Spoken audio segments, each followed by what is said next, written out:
इस वीडियो में हम बात करेंगे शिव पुराण रुद्र संहिता तृतीय खंड 23वां अध्याय अन्नर राजा की कथा। ब्रह्मा जी बोले, हे नारद, कुल की रक्षा करने के लिए किसी एक का त्याग कर देना ही नीति शास्त्र कहलाता है।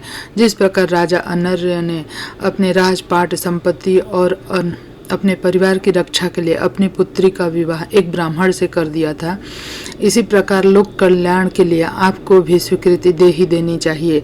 राजा अन्नरण्य के बारे में सुनकर शैलराज हिमालय ने पूछा, हे महर्षि, मैं राजा अन्नरण्य की कथा सुनना चाहता हूँ। गिरिराज हिमालय के ऐसे वचन सुनकर मुनि वशिष्ठ बोले, हे पर्वतराज, महाराजा मनु की 14वीं संतान इंद्र सावर्णी के वंश में ही राजा अन्नरण्य का जन्म हुआ था। वे भगवान शिव के परम भक्त थे।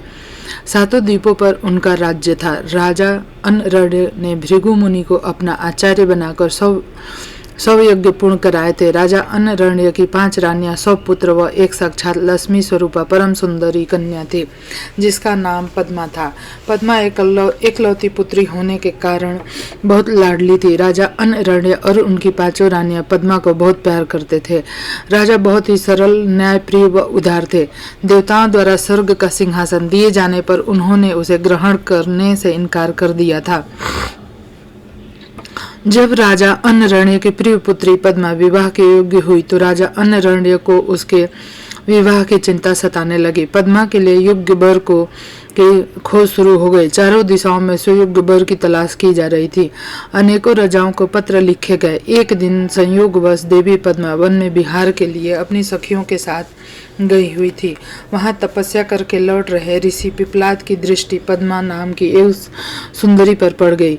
वे उसकी सुंदरता पर मोहित हो गए। वे उस सुंदरी को मन में बसाए हुए ही अपनी कुटिया पर पहुंच गए। सुंदर व सौंदर्य पिप्लाद के मन मस्तिष्क में धंस गया था।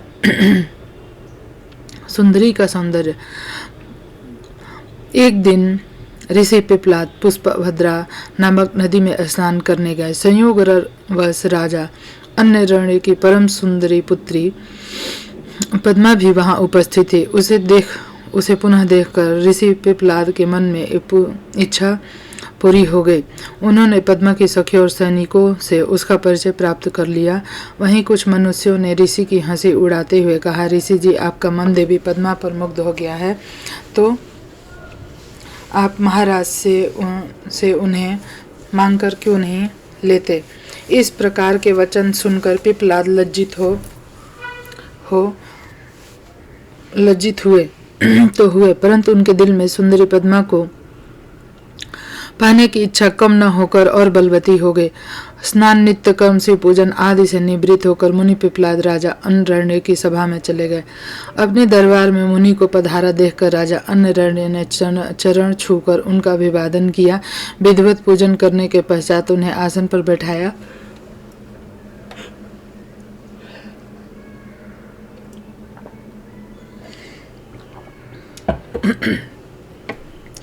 तथा पूछा कि मैं आपकी क्या सेवा कर सकता हूँ।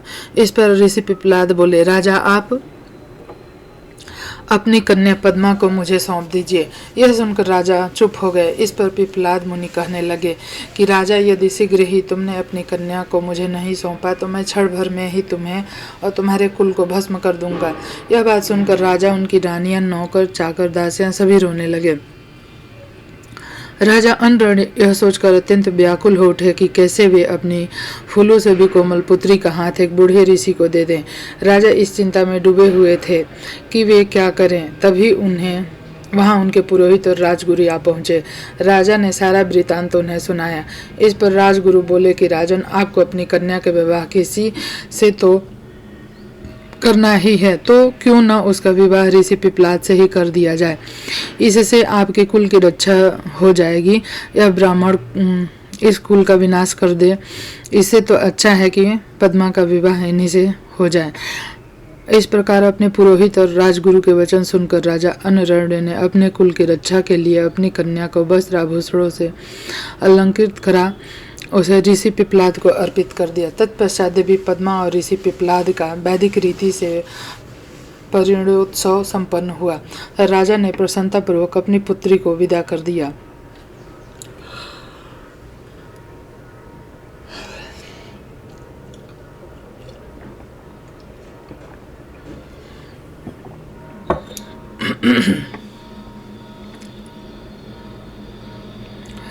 राजा अनर ने विदा लेकर ऋषि पिपलाद अपनी पत्नी पद्मा को लेकर सभी अपने आश्रम पर पहुंचे। इस शोक में कि हमने अपनी पुत्री को एक वनवासी बूढ़े को सौंप दिया है, राजा अनर ने राजपाट छोड़कर वन में चले गए। अपनी पुत्री की याद में रो रो कर रानी ने अपने प्राण त्याग दिए। उनके घर परिवार में चारों ओर दुख ही दुख था। राजा अनरण्य ने शिव कृपा से शिवलोक को प्राप्त किया। तत्पश्चात उनके पुत्र कीर्तिमान ने राज्य किया और कुल का नाम चारों ओर फैला। इसलिए हे हिमालय राज, आप अपनी पुत्री को भगवान शिव को अर्पण करके अपने राज्य, कुल और धन की रक्षा करके सभी देवताओं को अपने अधीन कर लीजिए। 34वां अध्याय, पद्मा पिपलाद की कथा। ब्रह्मा जी बोले, नारद जी, शैलराज हिमालय राजा अरण्य की कथा सुनकर बोले कि हे मुनि वशिष्ठ, आपने मुझे बहुत ही उत्तम कथा सुनाई। अब मुझ पर कृपा करके मुझे ऋषि पिपलाद और देवी पद्मा के विवाह से आगे की कथा सुनाइए। पद्मा को पत्नी बनाकर ऋषि कहाँ गए और उन्हें क्या किया?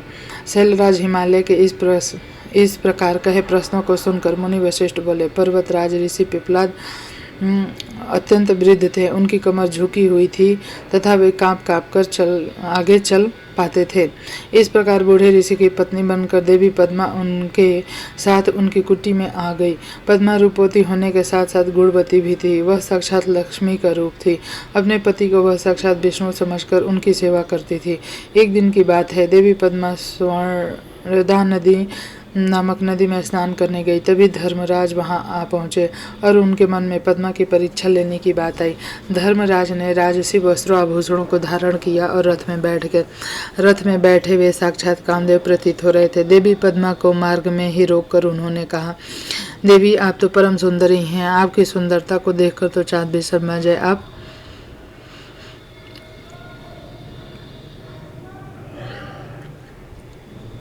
आप तो राजरानी बनने योग्य हैं। आप इस भयंकर जंगल में उस बूढ़े पिपलाद के साथ क्या कर रही हैं? वह बूढ़ा तो मृत्यु के बहुत पास है। देवी, आप उसको त्याग मेरे साथ चले। मैं आपको अपने हृदय में स्थान दूंगा। आप मेरी रानी बनकर राज्य करेंगी। आपकी सेवा करने के लिए हजारों दासियां होंगी जो आपकी हर आज्ञा को सिरोधार्य करेंगी। मैं स्वयं आपका दास बनकर रहूंगा। यह कहकर धर्मराज रथ से नीचे उतर कर देवी पद्मा का हाथ पकड़ने हेतु आगे बढ़े।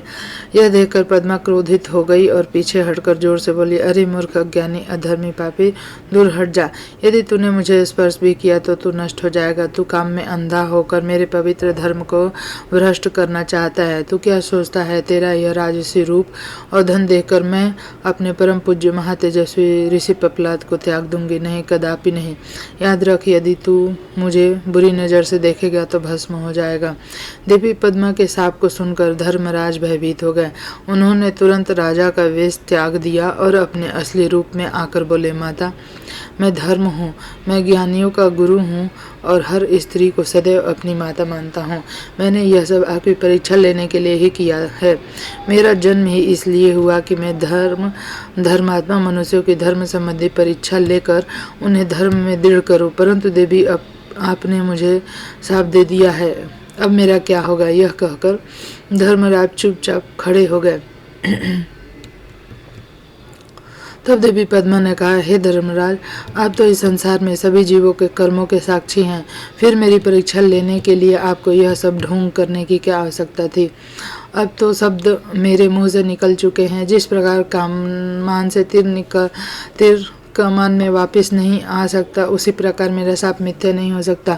धर्म आपके 4 पाद है। सतयुग में तुम्हारे 4 पाद होंगे, त्रेता में 3 पाद होंगे, द्वापर में 2 पाद होंगे, कलयुग में एक भी पाद नहीं होगा। परंतु जब पुनः सतयुग होगा, तुम्हारे 4 पाद पूर्ण की भांति वापस आ जाएंगे।